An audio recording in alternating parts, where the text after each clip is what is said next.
आजच्या गुरुपूजेच्या मनापासून शुभेच्छा देतो। जय सियाराम। आदरणीय माऊली, आज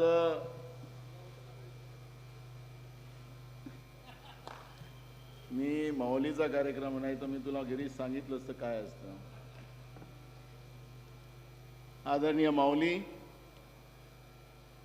सनातन पंथशास्त्राचं आज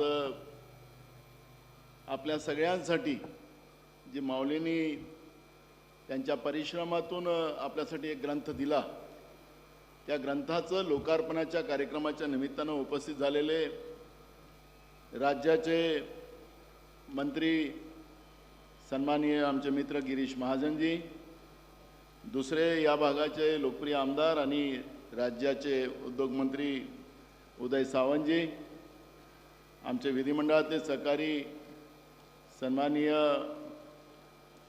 पवार, आमचे दुसरे विधिमंडळाचे सहकारी मंगेश चव्हाण, या कार्यक्रमाला उपस्थित झालेले आमच्या काँग्रेसच्या जिल्हा अध्यक्षा सोनलक्ष्मी गाग, त्याचप्रमाणे आमचेच होते पण आता भाजपमध्ये गेलेत यादवजी, आपल्या गावचे सरपंच आणि सगळी मंचावर बसलेली सन्मान्य मंडळी आणि मोठ्या संख्येनं आलेली राज्यातून आणि देशाच्या वेगळ्या कानाकोपऱ्यातून आलेल्या माझ्या सगळ्या माता बहिणी, आमचे सगळे वडीलधारी मंडळी, युवक मित्र आणि बालगोपाल आणि पत्रकार बंधू,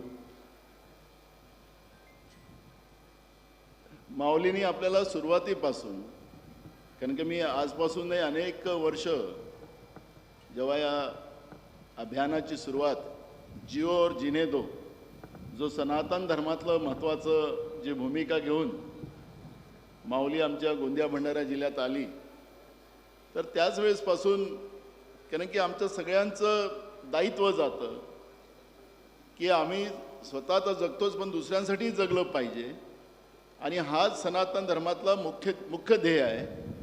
आणि तोच विचार घेऊन माऊली नुसतं देश आपल्याच राज्यात नाही तर देशाच्या कानाकोपऱ्यात नव्हे तर जगामध्ये माऊलींनी या सनातन धर्माचा प्रचार आणि प्रसार करून लाखो करोडो लोकांना या सनातन धर्मामध्ये, या प्रभावामध्ये आणण्याचं काम केलेलं आहे। त्यामुळे आताच आपल्याला अनेक वक्त्यांनी सांगितलं की पाऊस येत असताना सुद्धा, उन्हात असेल, पावसाळ्यात असेल, हिवाळ्यात असेल, जेव्हा जेव्हा माऊलीचा आदेश आला त्या त्यावेळेस आपण ज्या ज्या ठिकाणी असेल त्या त्या ठिकाणी कार्यक्रमाची जय्यत तयारी,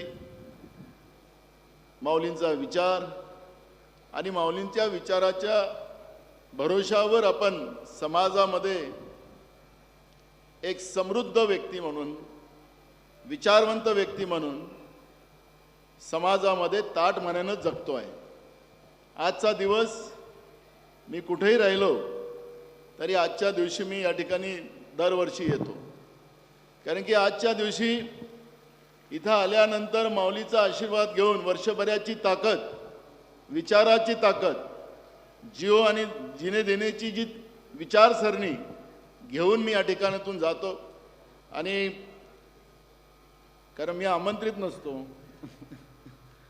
गिरीश भाऊ, तुम्ही आमंत्रित आहात, उदयपणे आमंत्रित आहेत, म्हणजे मी इथला गुरुबंधू असल्यामुळे माऊलींच्या वतीने आम्ही तुम्हाला आमंत्रण दिलेलं आहे। तुम्ही पाहुणे आहात आमचे, आज तुम्ही आमचे पाहुणे आहात, त्यामुळे मी पाहुण्यांचा सन्मान ठेवणं माऊलींनी आम्हाला ते सांगितलेलं आहे।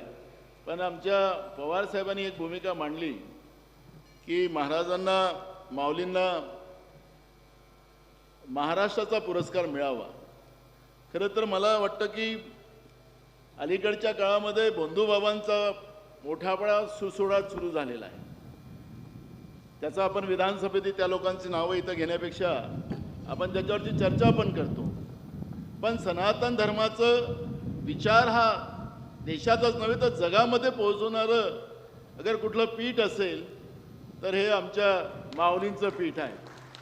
आणि नुसतं राज्यापुरतंच यांना सीमित ठेवण्यापेक्षा केंद्रातलं पद्मभूषण सारखं पद त्या ठिकाणी मिळावं ही आमची भूमिका आहे। तुम्ही राज्यापुरतंच ठेवणार का? आम्ही विदेशात पोचलो, देशाच्या कान्याकोपऱ्यात आम्ही पोचलो, देशातल्या काश्मीरमधले पण लोक इथं आलेले आहेत, उत्तर प्रदेश, बिहार, झारखंड अशा अनेक राज्यातून, मध्य प्रदेशातले खूप लोक इथं असतील. पण मी तुम्हाला सांगतो की मी या संस्थांबरोबर मी अनेक वर्ष जोडलेलो आहो आणि या संस्थांचं काम मी जवळून पाहिलेलं आहे. लोकांसाठी काम करण्याची जी परंपरा आहे, जे काही आमच्या गुरुबंधूकडून जी काही दक्षिणा मिळतं गुरुजी आमच्या माऊलींना, त्या पैशाचा वापर समाजाच्या प्रत्येक घटकापर्यंत पोहोचवण्याचं काम आमचं हे संस्थान करते आहे, माऊलींच्या आदेशाने करते आहे. मला वाटतं की आपल्याला राष्ट्रीय पुरस्काराच्या दृष्टिकोनातला प्रयत्न, गिरीश भाऊ तुमचं वजन जास्त आहे, म्हणजे मुख्यमंत्री असतील, दिल्ली असेल, तुमचं जास्त ऐकतात. त्यामुळे मला असं वाटतं उदय आणि मी तुमच्यासोबतच आहो. तुम्ही म्हणाला आम्हाला जिथं चला तर चालतो, पण पद्मभूषण हे असं राज्यापुरतं नाही. पवार साहेब, पवार नावामध्ये किती वजन असतं. पण मी तुम्हाला सांगतो हे वेगळे पवार आहेत का. त्यामुळे मला असं वाटतं की आपण सुरुवात केली, या सुरुवातीला खऱ्या अर्थानं आपल्याला त्या पद्धतीचा विचार जनतेपर्यंत पोहोचवण्याचं, शासन दरबारी पोहोचवण्याचं काम आपल्याला सगळ्यांना करावं लागणार आहे. मला आठवतं की रक्तदानाचं एक मोठं काम माऊलींनी हाती घेतलं. अनेक लोकांचा जीव रक्तदानातून वाचवला. माऊलींनी एकदा निर्णय घेतला की आम्ही कोट्यावधी लोकांचं रक्तदान एका वेळेस करू, आणि त्यांनी ते केलं. अनेकांचा जीव वाचवला. आपण अनेक उपक्रम आता स्क्रीनवर बघितलेला आहे. मला त्याच्याबद्दलची चर्चा या ठिकाणी करण्यापेक्षा, वेळ गमावण्यापेक्षा, पण मी आपल्याला सांगतो की या पद्धतीचं सनातन धर्माचा प्रचार आणि प्रसार हा ज्या संस्थेतून होतो त्या संस्थेच्या बद्दलचा विचार शासन पातळीवर झालाच पाहिजे आणि त्या पद्धतीनं त्यांचा गौरव पण केला पाहिजे. काही आमचे माऊली गौरवासाठी काही भुकेलेले नाही आहे, पण तुम्ही विषय काढला म्हणून मी मुद्दामून त्याच्यावर भर टाकला. मला या ठिकाणी आपल्या सगळ्यांच्या मनापासून आभार व्यक्त करावं असं वाटतं. मी तर दर्शन घेऊन पूजा झाल्यानंतर मी दरवेळेस जातो, पण माऊलींनी मला सांगितलं की तुम्हाला आज थांबावं लागेल. माऊलीच्या आदेशामुळे मी थांबलो आणि मला हा एक चांगला सोहळा, या सोहळ्यामध्ये उपस्थित राहण्यामध्ये मला माऊलींनी संधी दिली. त्याबद्दल मी माऊलीचं मनापासून या ठिकाणी आभार व्यक्त करतो, त्यांना नतमस्तक होतो आणि माझे 2 शब्द पूर्ण करतो. जय सियाराम.